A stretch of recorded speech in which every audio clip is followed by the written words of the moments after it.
Hello বন্ধুরা, কেমন আছো তোমরা সবাই? আশা করি অনেক অনেক ভালোই আছো। আর তোমাদের ভালোবাসায় আমিও অনেক ভালো আছি, কারণ তোমরা আমাকে যে পরিমাণে ভালোবাসা দিয়েছ এবং সাপোর্ট দিয়েছ তা আমি কোনোদিন ভুলতে পারবো না। তাই তোমাদেরকে মজা দেওয়ার জন্য আবারও একটি নতুন গল্প নিয়ে হাজির হলাম। গল্পটি শোনার মতো, আশা করি তোমাদের দাঁড়িয়ে যাবে এবং তোমরা হাতের কাজ করতে সবাই হেডফোন নিয়ে বসে যাও।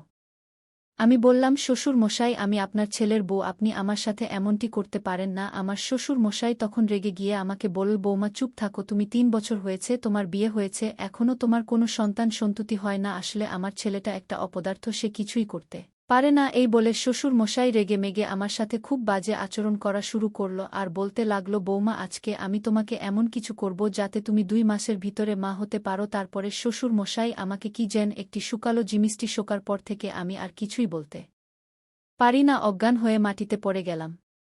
যখন আমার জ্ঞান ফিরল তখন যা দেখতে পেলাম তা শুনলে বন্ধুরা তোমাদের মাথা গরম হয়ে যাবে। বন্ধুরা, গল্পটি অনেক অনেক ইন্টারেস্টিং। পুরো গল্পটি শোনার অনুরোধ, তবে গল্পটি শোনার পূর্বে তোমাদের নিকট আমার একটি ছোট্ট অনুরোধ, দয়া করে তোমরা আমার চ্যানেলটিকে সাবস্ক্রাইব করে আমাকে সাপোর্ট করবা। হ্যালো বন্ধুরা, আমি রাইসাতুল জান্নাত রানী, আমার ডাক নাম রানী। আমার গ্রামের বাড়ি কুড়িগ্রাম। কুড়িগ্রামের নিম্নবিত্ত পরিবারের একটি মেয়ে আমি। বর্তমানে আমার বয়স ২৫। আমার যখন বয়স ১৬ তখন একটা মধ্যবর্তী পরিবারে আমার বিয়ে হয়। আমার বামির সংসারে আমাকে সহ মাত্র ৩ জন সদস্য, আমি, আমার স্বামী রাফি এবং আমার শ্বশুর মশাই। আমরা বাস করতাম কুড়িগ্রামে। আমার স্বামী ঢাকায় একটি কোম্পানিতে চাকরি করতা। আর এদিকে আমার শাশুড়ি মারা গেছে গত ৩ বছর হয়েছে। কিন্তু আমার শাশুড়ি মারা যাওয়ার পর আমার শ্বশুর আর কোনো বিয়ে শাদী করে নাই, যদিও তাকে দেখে এখনও হাতটা কাটটা যুবকের মতো মনে হয়। আমার শ্বশুর বাড়িতে থাকত আর আমার স্বামী চাকরির সুবাদে ঢাকায় থাকত। আমার স্বামী মূলত আমাকে বিয়ে করেছে এই জন্যই, কারণ আমার শ্বশুর বাড়িতে একা একা থাকত। খাবার দাবারের সমস্যা হতো আমার শ্বশুরের, দেখাশোনার জন্যই মূলত আমার স্বামী আমাকে বিয়ে করেছে। আমার স্বামী বিয়ের ১ সপ্তাহ পরে ঢাকায় চলে যায় চাকরিস্থলে। বাড়িতে শুধু আমি আর আমার শ্বশুর। আমার স্বামী ঢাকা যাওয়ার পর থেকেই আমার শ্বশুর মশাই আমার প্রতি যেন কেমন করে তাকিয়ে থাকে, আর তাতে আমি কিছু মনে করতাম না, কারণ আমি ভাবতাম শ্বশুর মানেই তো আমার বাবা, সে তো আমার বাবা তুল্য। বিয়ের ১ মাস পর আমার স্বামী ঢাকা থেকে বাড়িতে আসলো। আমার স্বামী আমার জন্য অনেক কিছু নিয়ে আসলো ঢাকা থেকে। আমার স্বামীর এসব কিছু দেখে আমার সত্যি খুব আনন্দ হয়েছিল। সেদিন রাতে আমার স্বামীর সাথে অনেক মজা হয়েছিল। আমার স্বামী আমাকে অনেক মজা দিয়েছিল। আমার স্বামী দেখতে অনেক সুন্দর, অনেক হ্যান্ডসাম ছিল। আমার স্বামীর উচ্চতা প্রায় ৬ ফুটের কাছাকাছি ছিল, অনেক শক্তিশালী ছিল, সুদর্শন পুরুষ ছিল। এভাবেই চলতে লাগল আমাদের দিন। চাকরির শোভাতে আমার স্বামী ঢাকায় থাকত। ১ মাস পর পর বাড়িতে আসত, এসে আমাকে মজা দিয়ে আবার চলে যেতাম। এভাবে চলতে চলতে প্রায় আমার বিয়ের ৩ বছর হয়ে গেল। আমাদের দিন খুব ভালোই চলছিল, কিন্তু বিয়ের ৩ বছর হওয়ার পরেও আমাদের কোনো সন্তান সন্ততি হচ্ছিল না আর আমরা কোনো ব্যবস্থা নিচ্ছিলাম না। এমতাবস্থায় আমি এবং আমার স্বামী খুব টেনশনে পড়ে গেলাম। আর এদিকে আমার শ্বশুর মশাই আমাকে বিরক্ত হয়ে বলতো, বৌমা তোমার বিয়ের ৩ বছর হয়ে গেছে, এখনও আমি কোনো নাতিনাতনির মুখ দেখতে পারি নাই, আমি কি আমার নাতিনাতনিকে দেখেছি যেতে পারবো? এমন কথা বলার সময় আমার শ্বশুর মশাই আমার দিকে কেমনভাবে তাকিয়ে থাকত। এই তাকিয়ে থাকার মধ্যে আমার শ্বশুর মশাইয়ের চোখের মধ্যে আমি ভিন্ন কিছুর গন্ধ পাচ্ছিলাম। তারপরেও আমি তেমন কিছু মনে করতাম না, কারণ আমার শ্বশুর মশাই শুধু আমার দিকে এভাবে তাকিয়ে থাকত, কিন্তু আমার সাথে বিয়ের ৩ বছর হওয়ার পরেও কোনো খারাপ আচরণ করার চেষ্টাই করে না। এর ৩ বছর পর এভাবেই কেটেছিল আমার দিন। খুব ভালোই ছিল, সুন্দরভাবে কাটছিল। কিন্তু আমার স্বামী একদিন ঢাকা থেকে বাড়িতে আসলো। ঢাকা থেকে বাড়িতে আসার পর রাত যখন ১২টা বাজল তখন আমার স্বামীর মোবাইলের হোয়াটসঅ্যাপে একটি মেসেজ চলে আসলো। মেসেজটি দেখে আমার সারা গা কাঁপতে শুরু করল, আমার কলিজা কাঁপতে শুরু করল। মেসেজটিতে লেখা রয়েছে, প্রিয়স কেমন আছো তুমি, কখন গেছো বাসায়? গতকালকে তুমি আমাকে যা দিয়েছ তাতে আমি অনেক সুখ পেয়েছি, অনেক মজা পেয়েছি। প্রিয় রাফি, কবে তুমি আসবে দেশ থেকে? তোমাকে ছাড়া আমার কিছু ভালো লাগে না। কবে আমি তোমার সন্তানের মা হব? আর আমাকে ছাড়া তুমি একা একা থাকবেই বা কি করে? তোমার কি কষ্ট হবে না? মেসেজটি পড়ে আমার কাছে মনে হলো যেন আমার মাথার উপরে আসমান ভেঙে পড়ে গিয়েছে, পায়ের নিচে থেকে মাটি সরে গিয়েছে, সমস্ত শরীর একেবারে নিস্তব্ধ হয়ে গেছে, আটকে দিয়েছে, জীবনের ধারা থমকে গিয়েছে। জীবন মনে হচ্ছিল দম বন্ধ হয়ে আসছিল। ঠিক এই মুহূর্তে কি ভাবব বুঝতে পারি নাই। একটু খেয়াল করে মেসেজের উপরের অংশে গেলাম। উপরের অংশে যাওয়ার পর যা দেখতে পেলাম তাতে আমার আরও আতঙ্ক সৃষ্টি হয়ে গেল। উপরের অংশে লেখা ছিল, প্রিয় স্বপ্না, আমি বিয়ে করেছি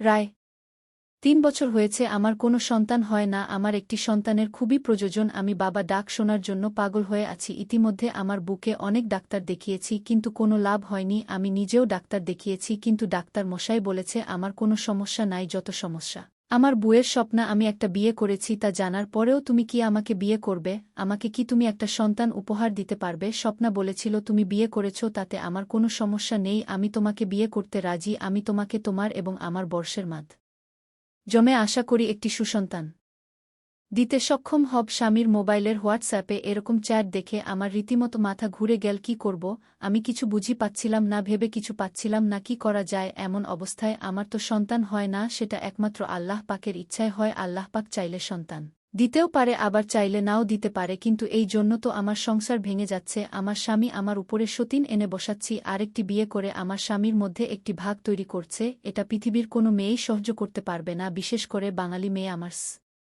বামির মোবাইলে এরকম চ্যাট দেখে আমি মোবাইলটা আস্তে আস্তে রেখে তারপর কাঁদতে কাঁদতে দু চোখ ভিজিয়ে ফেললাম। আর এদিকে আমার স্বামী খুব আরাম করে ঘুমাচ্ছিল। আর ইদানিং লক্ষ্য করলাম আমার স্বামী আমার প্রতি খুব একটা বেশি টানও নেয়। ইয়ার টান থাকবে বা কি করে, কারণ সে তো অন্য জায়গা থেকে যা কিছু পাওয়ার সবই পাচ্ছে। সারারাত ঘুম নেই, দু চোখের পাতা এক করতে পারলাম না। সকালে উঠে ফজরের নামাজ পড়লাম আর আল্লাহর কাছে কান্নাকাটি করলাম যে হে আল্লাহ, আমার স্বামীকে তুমি সঠিক পথে ফিরিয়ে আনো, তুমি আমার কাছ থেকে সবকিছু কেড়ে নিয়ে যাও, কিন্তু আমার স্বামীর ভাগটা কেড়ে নিয়ে না।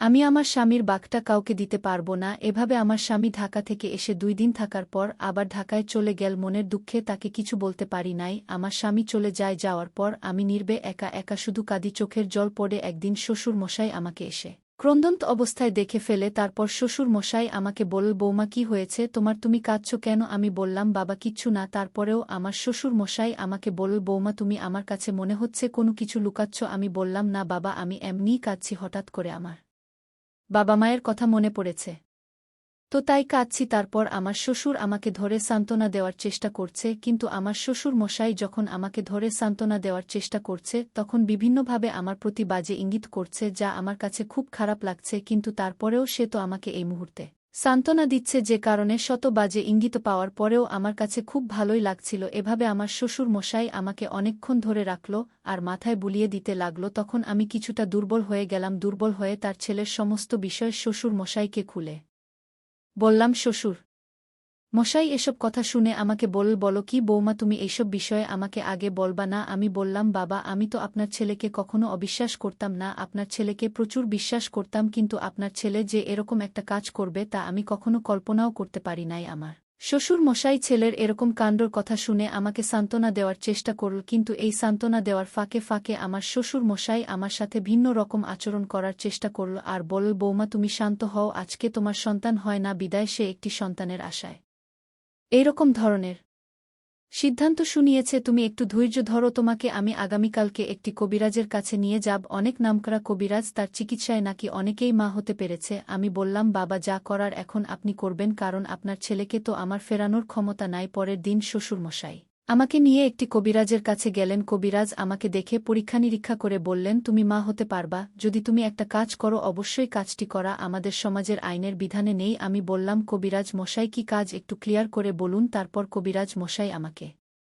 বলল, তোমাকে তোমার স্বামী ছাড়া অন্য যে কোনো একজন পুরুষের সাথে ঘনিষ্ঠ হয়ে দেখতে হবে, তাহলেই আমরা নিশ্চিত হয়ে যাব যে তোমার সমস্যা না তোমার স্বামীর সমস্যা। আমি কবিরাজ মশাইকে বললাম, কবিরাজ মশাই আমি তো পরীক্ষা করিয়েছি, ডাক্তার তো বলেছে আমার সমস্যা। কবিরাজ মশাই আমাকে বলল, মারের সন্তান দেওয়ার মালিক আল্লাহ, সুতরাং তোমাকে একটু ভিন্ন কিছু করে দেখতে হবে, একটু ভিন্ন কিছু করে দেখো। অন্য একজন পার্সন যদি তোমার সাথে একটু ঘনিষ্ঠ হওয়ার পর তুমি সন্তানের মা হতে পারো, তাহলে কি তুমি এটা চাও না? কবিরাজ মশাই এরকম ধরনের কথা শুনে আমার প্রথমত খুব খারাপ লেগেছে ছিল, তারপর দ্বিতীয়ত চিন্তা করলাম আমার তো একটি সন্তান দরকার, একটি সন্তানের কারণে আমার সংসার ভেঙে যাচ্ছে, আমার সংসারে সতীন আসতেছে। কিছুক্ষণের জন্য একবারে নীরব নিস্তব্ধ হয়ে গেলাম। তারপর কবিরাজ মশাইকে বললাম, কবিরাজ মশাই আমার তো সেই রকম কেউ নেই যে আমার সাথে স্বামীর মতো ঘনিষ্ঠ হতে পারবে। তারপর কবিরাজ মশাই বলল, তাহলে আমি যদি তোমাকে এরকম ধরনের একজন লোক বের করে দেই, তাহলে কি তুমি তার সাথে ঘনিষ্ঠ হবে? আমি বললাম, জি কবিরাজ মশাই আমি ঘনিষ্ঠ হব। তারপর কবিরাজ মশাই আমাকে এমন একজন লোককে দেখিয়ে দিল যা দেখে সত্যিকার অর্থে আমার মাথা ঘুরে গেল। অর্থাৎ কবিরাজ মশাই আমার শ্বশুর মশাই এর দিকে ইশারা করে বলতেছে, শোনো রানী, এই যে তোমার পাশে বসা তোমার শ্বশুর মশাই তোমাকে সন্তান দেওয়ার জন্য সেই যথেষ্ট। তুমি হয়তো তোমার শ্বশুর মশাইকে খুব ভালো করে চেনো না, তোমার শ্বশুর মশাই আমার ভালো একজন বন্ধু। তারপর কবিরাজ মশাই আমাকে বলল, আচ্ছা রানী, আমার একটা প্রশ্নের জবাব দাও তো। আমি বললাম, কি কবিরাজ মশাই? কবিরাজ মশাই আমাকে বলল, তোমার শাশুড়ি মারা গেছে কতদিন হয়েছে? আমি বললাম ৩ বছরের অধিক। তারপর কবিরাজ মশাই আমাকে বলল, একটা পুরুষ মানুষ তো ৫-০ বছরের বুড়ো হয়ে যায়নি? একটা ৫-০ বছরের মধ্যে লোক ৩ বছর হয়েছে, তার স্ত্রী মারা গেছে, সে কিভাবে একা একা থাকে? আমাকে প্রশ্নের জবাবটা দিতে পারবে? আমি বললাম, না কবিরাজ মশাই। তাহলে শোনো রানী, তোমাকে আজকে একটা গোপন কথা বলি। তোমার শ্বশুর মশাই আমার বন্ধু মানুষ, তাই আমার এখানে নিয়মিত আসা যাওয়া করত, এবং যদি কোনো মহিলার সন্তান না হতো তাহলে সেক্ষেত্রে আমি তোমার শ্বশুর মশাইকে কাজে লাগাতাম। তুমি আরেকটি বিষয় জানলে অবাক হবে যে এ পর্যন্ত ২-৫টি মহিলাকে তোমার শ্বশুর দ্বারা সুফল পেয়েছে। তুমি তো তার ছেলের বউ, তোমাকে তো আর তোমার বসুর মশাই সবকিছু বলতে পারে না। এখন তুমি যদি রাজি থাকো তাহলে তোমার সাথে তোমার শ্বশুর মশাই ঘনিষ্ঠ হবে, আর এতে আশা করা যায় তুমি সুফল পাবে। কবিরাজ মশাই এর কাছ থেকে এরকম ধরনের কথা শুনে প্রথমত আমি কিছুটা অবাক হয়ে যাই, তারপর অবশেষে রাজি হয়ে যায়। তারপর কবিরাজ মশাই আমাকে বল, ঠিক আছে, তাহলে এবার তুমি বাড়ি চলে যাও, গিয়ে তোমার শ্বশুর মশাইকে খুশি করো, তাহলে দেখবে তোমার কাজ হয়ে যাবে।